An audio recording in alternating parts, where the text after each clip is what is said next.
Fantinel. Para declarar voto. Para declarar voto, senhor presidente. Queridos, eu não falei antes na discussão, mas lembrei aqui de um triste caso sobre o tema, né? Que uma amiga minha, proprietária de uma padaria em Fazenda Souza, semana passada, foi assaltada, espancada pelo assaltante, tá?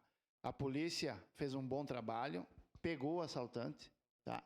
Levou até a delegacia e o juiz mandou soltar. Ele não ficou 1 hora preso.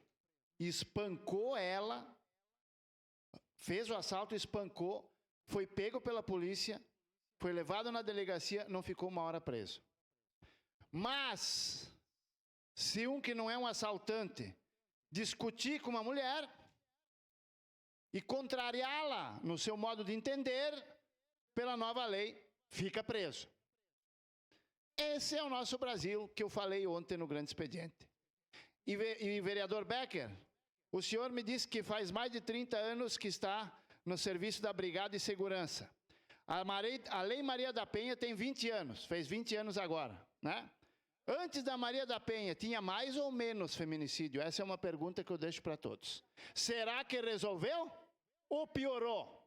Então, eu acho que tem que fazer uma reflexão. Porque em vez de aumentar o problema na Maria da Penha, talvez seria de revê-la e escrevê-la novamente, que talvez os feminicídios poderiam diminuir. Obrigado.